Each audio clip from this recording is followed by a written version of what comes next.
योगीराम सूरत कुमार, योगीराम सूरत कुमार, योगीराम सूरत कुमार जय गुरुराया।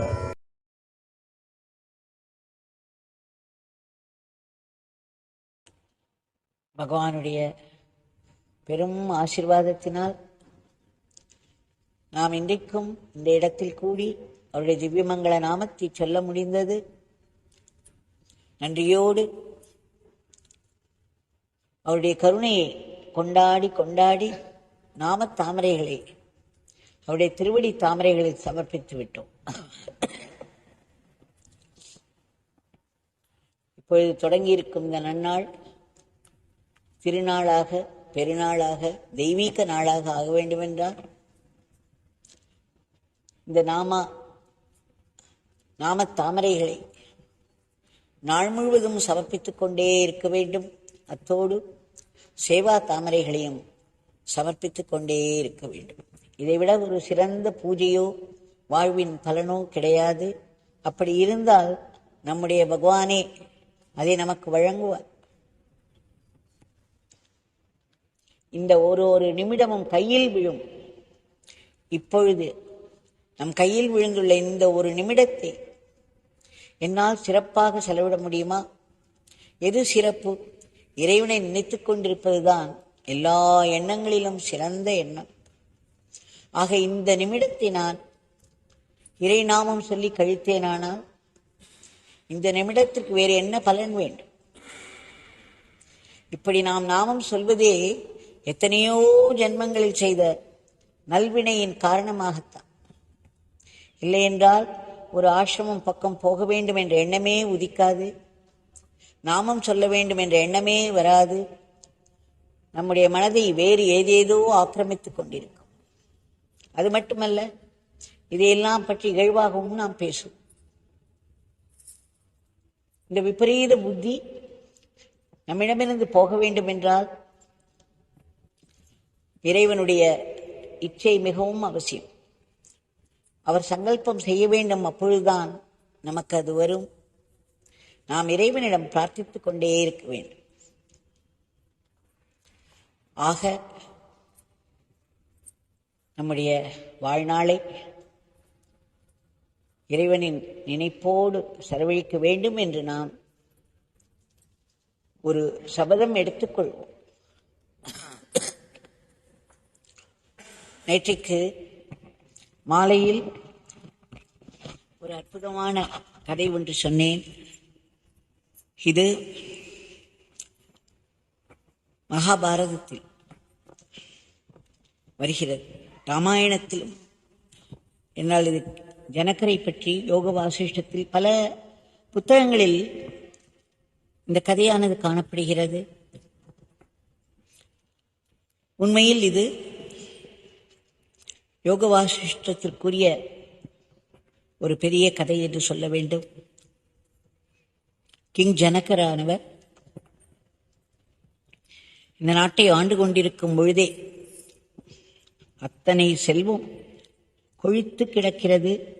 மகாலட்சுமியே மகளாக கிடைத்துள்ளார்.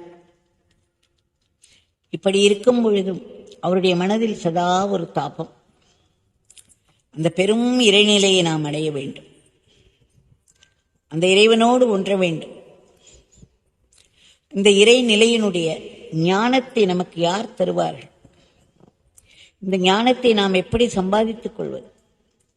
யாரால் அந்த பேரனுபவத்தை நமக்கு கொடுக்க முடியும் என்ற கேள்வி அவரை குடைந்து கொண்டிருந்தது. பிறகு ஒரு நாள் தன்னுடைய சபையை கூட்டி அதிலும் பெரிய பெரிய ரிஷிகளையும் முனிவர்களையும் நன்மக்களையும் பெரியோர்களையெல்லாம் அங்கு கூட்டி அவர் ஒன்றை அறிவித்தார். ஒரு குதிரை ஏறும் நேரத்திற்குள் எனக்கு யார் அந்த சிறந்த ஞானத்தை வழங்க முடியும்? சிறந்த ஞானம் என்றால் ஞானானுபவம், அனுபவமாகும். இல்லை என்றால் எந்த புத்தகத்தில் வேண்டுமானாலும் இதை படித்துக் கொள்ளலாம். படிப்பதெல்லாம் அனுபவமாகாது. அவர் கேட்கிறார், ஒரு குதிரை ஏறும் அந்த நேரத்திற்குள் எனக்கு இப்பேற்பட்ட ஒரு அனுபவத்தை யாரால் தர முடியும் என்று அங்கிருந்த ரிஷிகள் அனைவரையும் கேட்கிறார். ஒரு பெரிய மேடை அமைத்தார். யார் எனக்கு அந்த சிறிய நேரத்தில் இந்த அனுபவத்தை கொடுக்க முடியுமோ அவர் இதோ இங்கு வந்து இந்த மேடையில் அமரலாம் என்று அறிவிக்கிறார். அங்கிருந்தவர்கள் எல்லோரும் விழித்தனர். எல்லோரும் பெருநிலை எழுதியவர்கள். இப்படி ஒரு சிறிய நேரத்திற்குள் அந்த பேர் அனுபவத்தை இவருக்கு யாரால் தர முடியும்? அந்த பேர் அனுபவத்திற்கு எத்தனை பிறவிகள் நாம் எடுக்க வேண்டுமோ, எத்தனை தவங்கள் செய்ய வேண்டுமோ, நம்முடைய மனம் தூய்மையான பிறகே அந்த ஞானம் கிட்டும். அதற்கு முன்னால் செய்வதெல்லாம் அந்த ஞானத்திற்குரிய முயற்சி மட்டுமே. அது எந்த நேரத்திலும் நாம் கீழே விழுந்து விடலாம். ஆக இதை யார் இவர் சொல்லும் நேரத்திற்குள் கொடுக்க முடியும் என்று நினைத்தார்கள்? யாருமே முன்வரவில்லை. அப்பொழுது அந்த தர்பாரில் 8 இடங்களில் கோணலாகி இருக்கும் அஷ்டாவக்ர தேவர் உள்ளே நுழைந்தார். அவருக்கு முதுகு கூனி இருக்கும். கூன் முதுகோடு 8 இடங்களில் வளைந்த உடம்போடு உள்ளே நுழைகிறார். அவருடைய தோற்றத்தை பார்த்த உடனேயே அங்கிருந்தவர்கள் எல்லோரும் அவர்களையும் மீறி சிரித்து விட்டார்கள். இத்தனை அசிங்கமான ஒரு உருவமா, இவ்வளவு கோரமாய் இருக்கிறது. கூன் முதுகு, எல்லா இடங்களிலும் உடம்பு, கை கால் எல்லாம் வளைந்து வளைந்து இருக்கிறது. வேண்டாத இடங்களிலெல்லாம் வேண்டாத விளைவுகள். அவர்கள் எல்லோரும் சிரித்தவுடன் அதை அவர் ஏற்றுக்கொண்டார் அமைதியாக. பிறகு நேரே ஜனக மகாராஜா உட்கார்ந்திருக்கும் இடத்திற்கு வந்தார். மகாராஜா என்று கூப்பிட்டு பெரிதாக சிரித்தார். உடனே ஜனகர் அவரிடம் கேட்டார், ஏன் சிரிக்கிறீர்கள்? இல்லை, இங்கு கூடியிருப்பது ஞான சபை என்று நினைத்தேன். இங்கு இருப்பவர்கள் எல்லாம் பெரிய பெரிய ரிஷிகளும் முனிவர்களும் பெரியோர்களும் சான்றோர்களும் கூடியிருக்கும் இந்த சபை என்று நினைத்தேன். ஆனால் இப்பொழுது புரிகிறது, இந்த சபையானது சக்கிலியர்களையும் பிறகு அழகை மட்டுமே உபாசித்து அதை மட்டுமே தொழிலாக கொண்டிருக்கும் வேசிகளோடு சம்பந்தப்பட்டவர்களுக்கு நிறைந்த சபை இது என்று எப்பேற்பட்ட ஒரு வார்த்தையை சொல்லிவிட்டார். ஜனக மகாராஜா, சுவாமி ஏன் இப்படி சொல்கிறீர்கள் என்று பதற்றமுட்டு கேட்டார். ஏனென்றால் வந்திருப்பவர் ஒரு மிகப்பெரிய ஞானி என்று அவருக்கு தெரிந்துவிட்டது. உடனே அந்த அஷ்டாவக்ரர் சொன்னார், இல்லையப்பா, ஒரு சக்கிலியன்தான். ஒருவருடைய தோல் எப்படி இருக்கிறது, பார்ப்பதற்கு எப்படி இருக்கிறது, அது எந்த டெக்ஸ்டரில் இருக்கிறது, அதனுடைய குவாலிட்டி எப்படி இருக்கிறது என்றெல்லாம் பார்த்து அதை பாராட்ட முடியும். அதேபோல் அந்த வேசி தொழிலை கொண்டிருப்பவர்களோடு சம்பந்தப்பட்டவர்கள் எப்பொழுதுமே யார் அழகாயிருக்கிறார்கள், எப்படி இருக்கிறார்கள் பார்ப்பதற்கு என்று அதையே ஒரு பிரதானமாக வாழ்க்கையில் வைத்துக் கொள்வார்கள். ஆக இவர்கள் மட்டுமே இந்த மாதிரி உருவங்களை எல்லாம் பார்த்து கேலி செய்யக்கூடியவர்கள் என்று சொல்லி சிரித்தார். எப்பேற்பட்ட அடி! எல்லோரும் வெட்கமுற்றனர். பிறகு ஜனக மகாராஜா சொன்னார், சுவாமி, தங்களால் எனக்கு அந்த குதிரை ஏறும் நேரத்திற்குள் அந்த ஞான வைபவத்தை கொடுக்க முடியுமா என்று கேட்டார். உடனே அஷ்டாவக்ரர் அந்த கூடியுள்ள அந்த மகாசபை பார்த்து சொன்னார், இங்கு யாரேனும் இந்த மகாராஜாவிற்கு அந்த சிறிய நேரத்தில் இந்த பெரிய ஞானானுபவத்தை கொடுக்க முடியுமா என்று கேட்டார். யாருமே முன்வரவில்லை.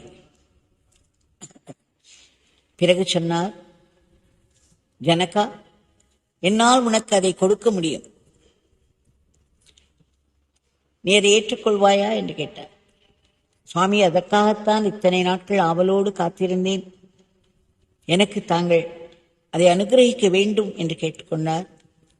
அப்பொழுது அவர் சொன்னார், ஆனால் அதற்கு 3 நிபந்தனைகள் உண்டு. எல்லாவற்றிற்கும் ஒரு விலை உண்டல்லவா? இப்பொழுது பேரானந்த அனுபவம்,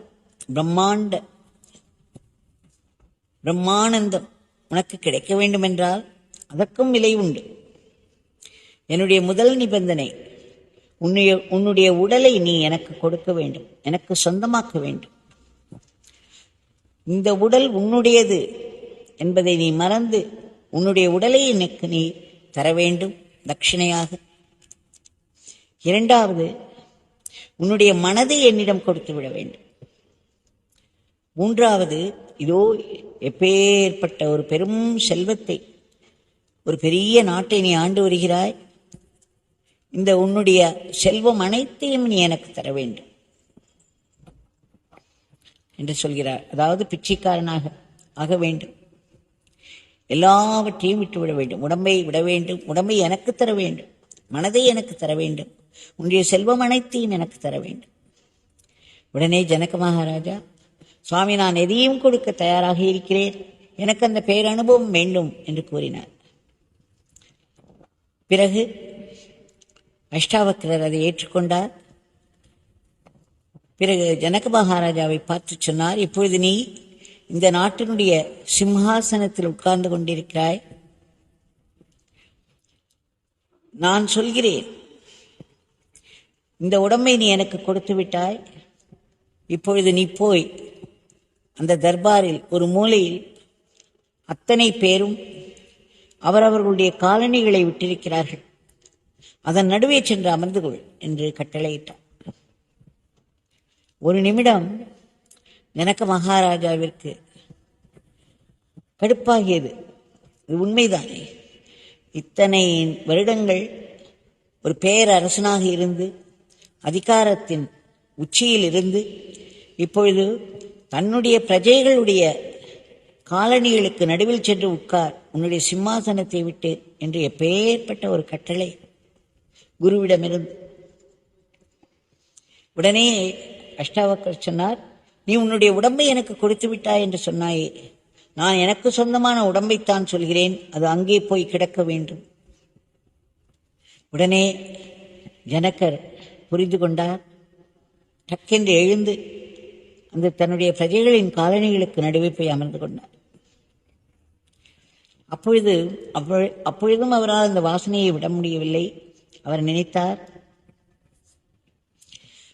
இந்த எப்பேற்பட்ட ஒரு நாட்டை ஆண்டிருக்கிறேன், எத்தனை எத்தனை விதமான செல்வங்கள் அதிகாரங்கள் நமக்கு, இப்பொழுது ஒரு நிமிடத்தில் எல்லாவற்றையும் இவருக்கு கொடுத்துவிட்டு இந்த காலணிகளோடு காலணியாய் நானும் உட்கார்ந்து கொண்டிருக்கிறேனே என்று நினைத்தார்.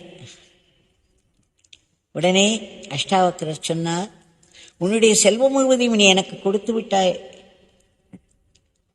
என்று சொன்னாயே, இப்பொழுது உன்னுடைய செல்வத்தை பற்றி நினைத்துக் கொண்டிருக்கிறாயா? நீ இன்னும் விடவில்லையா? இன்னும் என்னிடம் கொடுக்கவில்லையா என்று கேட்டார். உடனே அவருக்கு புரிந்துவிட்டது, தன்னுடைய எண்ணங்கள் தன்னையும் மீறி எங்கெங்கோ செல்கிறது. நாம் தான் எல்லாவற்றையும் விட்டுவிட்டோம், நமக்கு இப்பொழுது எந்த ஒரு பொருளும் சொந்தமில்லை. அப்படி இருக்கும் பொழுது நான் எங்கே உட்கார்ந்தால் என்ன? இந்த காலனிக்குத்தானே நானும் ஆக தனக்கு ஒன்றுமே கிடையாது என்பதை மனதிற்குள் இருத்தி அதை முற்றிலும் நீக்கினார். பிறகு அஷ்டாவக்கரர் சொன்னார், உன்னுடைய மனதை எனக்கு கொடுத்து விட்டேன் என்று சொன்னாயே, இப்பொழுது உன் மனது என்னுடையது. அதனால் உன் மனதினால் எதையுமே நினைக்கக்கூடிய உரிமை உனக்கு கிடையாது. நான் எதையாவது பற்றி நினை என்று சொன்னால் மட்டுமே உன்னால் நினைக்க முடியும். ஆக உன்னுடைய மனதை எனக்கு கொடுத்து விட்டாய். அந்த மனதினால் தான் நாம் ஆசைகளை படுகிறோம். இது வேண்டும் அது வேண்டும் என்ற ஆசை அந்த மனதில் தான் வருகிறது. இந்த எண்ணம் அந்த எண்ணம் என்பதெல்லாம் அந்த மனதில் தான் வருகிறது. உன் மனதை எனக்கு சொந்தமாக்கி விட்டாய். அதனால் உனக்கு எந்த ஒரு எண்ணத்தை நினைக்கவோ எந்த ஒரு ஆசையையும் மனதில் வைத்துக் கொள்ளவோ உரிமை கிடையாது. நீ அதை இழந்து விட்டாய் என்று சொன்னார். அப்பொழுது அவருடைய பேர் அனுக்கிரகத்தால், அதாவது குருவினுடைய அனுக்கிரகத்தினால் அவருக்கு, ஜனகருக்கு அவர் சொன்னதன் உட்பொருள் புரிந்தது. ஆக எண்ணங்களை எல்லாம் மனதில் அடக்கி வராமல் செய்து உள்நோக்கி பார்வையை செலுத்தி அதில் ஆழ்ந்து போனார். அந்த சில நொடிகளில் அவர் ஆழ்ந்து போய் அதன் உச்சியை எட்டி அவருக்கு அந்த பெரிய ஞானானுபவம் கிட்டியது. அலை அலையாக பேரின்ப அலைகள், பெரும் சுகம், எண்ணமே இல்லாத அந்த ஆனந்தம், பரமானந்தம், பிரம்மானந்தம், மூழ்கிப்போனார். பிறகு அஷ்டாவக்கரர் சொன்னார், சரி போதும், நீ உன்னுடைய உடம்புக்கு வா என்று சொன்னார். உடனே அவருக்கு இந்த பாடி கான்சியஸ்னஸ், தான் இந்த உடம்பில் இருக்கிறோம் என்ற நினைப்பு வந்தது. பிறகு அவர் சொன்னார், பார், நீ எல்லாவற்றையும் விட்டுவிட்ட பிறகுதான் உனக்கு எல்லாமே கிடைக்கிறது. நான் உன்னிடம், நீ என்னிடம் கொடுத்த உடம்பு, மனது, செல்வம் அனைத்தையும் நான் உனக்கு திருப்பித் தரப்போகிறேன். ஆனால் அவற்றையெல்லாம் நீ நல்லபடியாக கையாள வேண்டும். நீ என்னுடைய ட்ரஸ்டியாக இருந்து, என்னுடைய நம்பிக்கைக்கு உரியவராக இருந்து, இந்த மூன்றையும் நீ சிறப்பாக கையாண்டு என்னுடைய சார்பில் இந்த நாட்டை நீ ஆண்டு வர வேண்டும் என்று சொல்லி அங்கிருந்து கிளம்பிவிட்டார். எப்பேற்பட்ட ஒரு கதை இது! நான் நினைத்து நினைத்து பார்க்கிறேனால் மறக்கவே முடியாத ஒரு கதை. நாம் ஒரு குருவிடம் வந்து நமஸ்காரம் செய்கிறோம். அந்த நமஸ்காரம் செய்யும் பொழுது அது உண்மையான நமஸ்காரமாய் இருந்தால் இந்த உடலை சாஷ்டாங்கமாக ஒரு தண்டம் சமர்ப்பித்தது என்று சொல்வார்கள். எப்படி ஒரு கழியை கையிலிருந்து விட்டால் அது கடால் என்று விழுமோ, அந்த மாதிரி இந்த உடம்பை கிடத்த வேண்டுமா குருவின் முன்பு? நாம் அந்த மாதிரி நம்முடைய உடம்பை குருவின் முன்னால் கிடத்தி, இந்த உடம்பு என்னுடையது அல்ல, இது இப்போ இனிமேல் உனக்குத்தான் சொந்தம், நீ என்ன சொல்கிறாயோ அதன்படி இந்த உடம்பு ஆடும். இதோ இதை ஒட்டிய அந்த மனம் இருக்கிறதே, அந்த மனத்தையும் உனக்கு நான் சமர்ப்பித்து விட்டேன். இந்த உடம்பையே நான் சமர்ப்பித்த பிறகு இந்த உடலை ஒட்டி வந்த அத்தனை செல்வங்களும் உனக்குத்தான். என்னுடையவை என்பதே கிடையாது. இனி என்னுடையவை என்பதெல்லாம் தொலைந்து போய்விட்டது, அனைத்தும் இனி உன்னுடையவை என்று குருவிடம் நாம் சொல்வதன் அந்த வெளிப்பாடு தான் அந்த நமஸ்காரம். நாம் எத்தனை முறை நமஸ்காரம் செய்கிறோம். அந்த நமஸ்காரம் செய்யும் பொழுதே வேறு ஏதேதோ விட்டு, அப்பொழுதுதான் நாம் பார்த்து வந்த வேலைகளுடைய நினைப்பு, இனி செய்ய வேண்டியதை பற்றி நினைப்பு, இதை பற்றி அதை பற்றி மனம் அப்பொழுது கூட திரிந்து கொண்டிருக்கும், சுற்றி கொண்டிருக்கும்.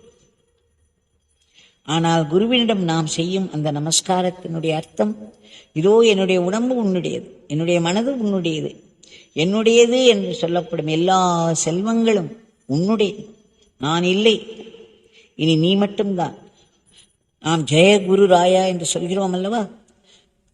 குரு ராஜர், அதாவது குருக்களுக்கெல்லாம், குருக்களின் நடுவே குரு ராஜராக இருப்பவர். ராயர் என்றால் ராஜா என்ற அர்த்தம்.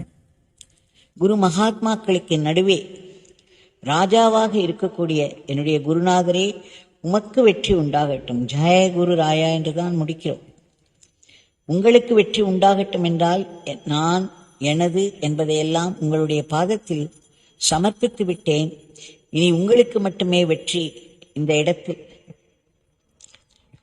ஆக இதை நாம் திரும்ப திரும்ப இந்த கதையை மனதில் இருத்தி, நம்முடைய உடம்பை நாம் பகவானுக்கு கொடுத்து விட்டோம், இனி அவர் ஆட்டி வைக்கிறபடி இந்த உடம்பு ஆடட்டும். என்னுடைய மனதை நான் அவருக்கு கொடுத்து விட்டேன், இனி அவருக்கு என்ன எண்ணங்கள் என்னிடம் உதிக்க வேண்டும் என்று நினைக்கிறாரோ அந்த எண்ணங்களையே உதிக்க வேண்டும் என்று நாம் வேண்டிக் கொள்ள வேண்டும். என்னுடைய மனது உன்னுடைய கண்ட்ரோலில் இருக்கிறது, நீ விரும்பும் எண்ணங்கள் மட்டுமே என் மனதில் எழும்ப வேண்டும். அதேபோல் என்னுடையது என்று நான் எதையுமே உரிமை கொண்டாட முடியாது. இந்த உடலோடு சேர்த்து இந்த வாழ்க்கை அனைத்தையும் உன்னிடம் கொடுத்து விட்டேன். இவையெல்லாம் தான் என்னுடைய செல்வமாக இருந்தது. அதை அனைத்தையும் உன்னிடம் சமர்ப்பித்து விட்டேன். இனி எல்லாம் உன்னுடையவை மட்டுமே. எல்லாம் உன்னுடையது, எல்லாம் உன்னுடையது. என்னுடையது என்று நான் நினைக்கும் பொழுதெல்லாம் அந்த எண்ணத்தை அகற்றி அந்த எண்ணம் வராமல் காக்க வேண்டும் என்று நாம் வேண்டிக் கொள்ள வேண்டும். இதுதான் நாம் குருவிடம் செய்யும் அர்ப்பணிப்பு. இன்றைக்கு ரத சப்தமி நாள் என்று சொல்கிறார்கள். சூரிய பகவான் 7 குதிரைகள் பூட்டிய தன்னுடைய தேரினால் வடதிசை நோக்கி செல்ல ஆரம்பிக்கிறார். இதைத்தான் உண்மையான உத்தராயணம் என்று சொல்ல வேண்டும். இந்த நாளில் பீஷ்மருக்கும் ஒரு தொடர்பு உண்டு. அம்பு படுக்கையால் உடல் முழுவதும் தாக்கப்பட்டு அவர் படுத்துக் கொண்டிருந்த பொழுது இந்த நேரத்திற்காகத்தான் அவர் காத்திருந்தார். ஏனென்றால் நம்முடைய சாஸ்திரங்கள் அப்படி சொல்கிறது. சூரியன் வடதிசையை நோக்கி செல்லும் அந்த காலத்தில் மட்டுமே உயிர் விட்டால் பிறகு நமக்கு அமையும் அந்த மேற்கொண்ட பயணம், மேலே தொடரும் பயணம் சிறப்பாக இருக்கும், வெளிச்சத்தில் இருக்கும் என்று சூரிய பகவானுடைய அருளோடு இருக்கும். ஆக அவர் அதற்காகத்தான் காத்துக்கொண்டிருந்தார். அதன் பின்னும் அந்த உயிரானது உடலில் இருந்து பிரியவில்லை. அப்பொழுது ஏன் என்று தெரியாமல் மிகவும் வருத்தப்படும் பொழுது வியாச பகவான் வந்து சொல்கிறார், உடல் முழுவதும் உனக்கு அம்பு துளைத்திருக்கிறது, ஏன் இந்த கொடுமையை அனுபவிக்க வேண்டும்? இந்த மகாபாரதத்தில் எத்தனை விதமான பாபங்கள் நடக்கின்றன. திரௌபதியை, ஒரு குலமகளை வீதிக்கு அழைத்து சபையிலே அத்தனை பேர் முன்னால் அப்படி ஒரு பாபம் நடக்கும் பொழுது இந்த உடம்பு முழுவதையும் அங்கே உட்கார்ந்து கிடத்தி அதை பற்றி ஒன்றுமே செய்யாமல் தர்மம் அனைத்தையும் நீ அறிந்திருந்தாலும் ஒன்றும் பேசாமல் பார்த்து கொண்டிருந்தாய். இந்த உடல் முழுவதும் அந்த பாபம் நிறைந்திருக்கிறது. அவர் சொல்கிறாராம், ஒரு பாபத்தை செய்யும் பொழுது பாப்பியாகிறோம். அதை வெறுமே நாம் எதுவும் செய்ய விடாமல் தடுக்காமல் பார்த்து கொண்டிருக்கும் பொழுதும் நாம் அதில் பங்கு கொள்கிறோம். அல்லது அங்கே இருந்தால் ஏதேனும் நமக்கு ஆகிவிடுமோ என்று பயந்து அந்த இடத்தை விட்டு ஓடுகிறார்களே, அவர்களும் பாப்பிகள் என்று என்னென்னவோ அடுக்கிக் கொண்டுதான் போகிறார்கள். அந்த பாப்பத்திற்கு அந்த பங்கு என்பது நம்மை லேசில் விட்டுவிடாது. நாம் பயந்து அந்த இடத்தை விட்டு ஓடினாலும் அது பின்னால் துரத்தி வரும். ஆக நாம் இதையெல்லாம் மனதில் எதற்காக கொள்ள வேண்டும்? நம்முடைய பகவானிடம் நாம் சரணாகதி அடைவோம்.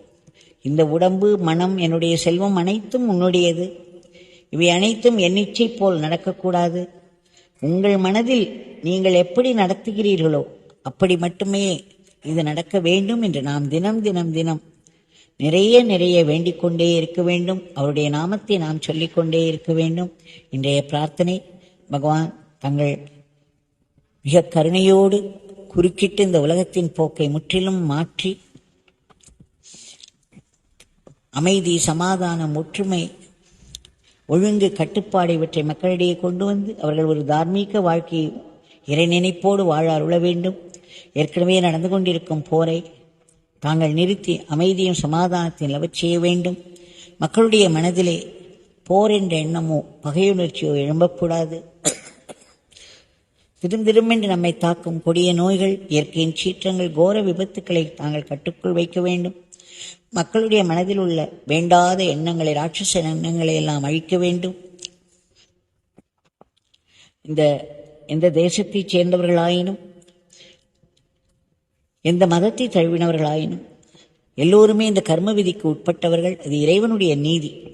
ஆனால் இதற்கும் மேலே காரணமற்ற கருணை என்று ஒன்று இருப்பதனால் தங்களிடம் வேண்டிக் கொள்கிறோம். தங்களுடைய கிருப்பையானது உலகத்தில் துன்புற்று இருப்பவர்கள் அனைவருக்கும் சென்று அவர்களுக்கு அதிலிருந்து ஒரு விடுதலை கிடைத்து வாழ்க்கை மேம்பட வேண்டும். சுயநலமின்றி மற்றவர்களுக்காக எப்பொழுதும் உழைத்துக் கொண்டிருக்கும் நல்ல ஆத்மாக்களை பழி பாவங்களில் இருந்து தாங்கள் காப்பாற்ற வேண்டும். நாட்டின் பொருளாதாரத்துக்கு ஒரு பெரிய ஏற்றத்தை தந்து நாடு பல துறைகளிலும் சிறப்பாக முன்னேறி உன்னத நிலையில் விஸ்வகுருவாக இருந்த இந்த உலகத்தையே தர்மத்தின் வழியில் நடத்தி செல்ல வேண்டும். தங்களுடைய திவ்யமங்கள நாமத்தை நாங்கள் இடைவிடாது சொல்ல வேண்டும், ஆனந்தமாக சொல்ல வேண்டும். தங்களுடைய லீலைகளையும் உபதேசங்களையும் திரும்ப திரும்ப மனதிற்கு கொண்டு வந்து அதையெல்லாம் ஆத்மசக்தியாக மாற்றிக்கொள்ள வேண்டும். தங்களுடைய கைகளிலே நாங்கள் சாத்வீக கருவிகளாக மட்டுமே இயங்க வேண்டும். எங்களுடைய அன்றாட வாழ்க்கையை தாங்கள் ஆசீர்வதித்து அதை தங்களுக்கு அர்ப்பணமாக நாங்கள் செய்து வர வேண்டும். தப்பித்தவரை கூட மாயையின் பிடிக்குள் சிக்கிவிடக்கூடாது. இந்த கதையில் ஜனக மகாராஜா விரும்பியது அஷ்டாவக்கரர் அப்படியே தந்தார். எங்களுக்கும் அந்த பேரானந்த பிரம்மானந்த நிலை கிட்ட வேண்டும். ஆனால் அதற்கு எங்கள் மனம் முற்றிலும் தூய்மையாக வேண்டும்.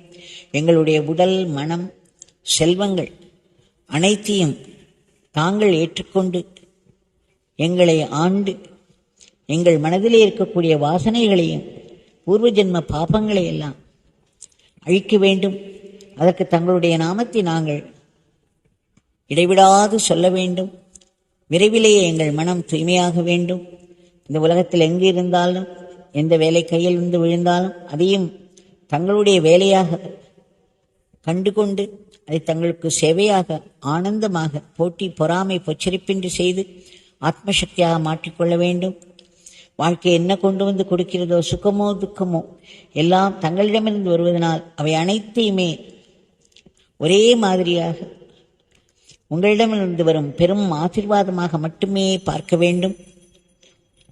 அதனால் எங்களுக்கு பெரும் நன்மை கிட்டுகிறது, ஆன்ம முன்னேற்றம் நடக்கிறது. அந்த ஒவ்வொரு துன்பமும் துயரமும் ஒரு உயர் ஞானத்தில் முடிகிறது. அதனால் மனம் தூய்மையாகிறது. எப்பொழுதும் தங்களிடம் நன்றியோடு இருக்க வேண்டும் என்று தாங்கள் ஆசீர்வதிக்க வேண்டும்.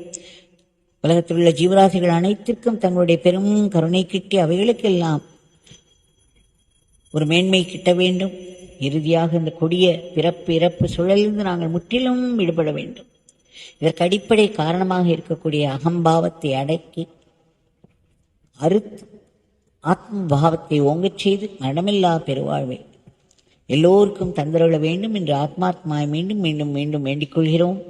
வேண்டிக் கொண்டே இருப்போம். ஜெய் யோகிராம் சரத்குமார். யோகிராம் சரத்குமார், யோகிராம் சரத்குமார், யோகிராம் சரத்குமார், யோகிராம்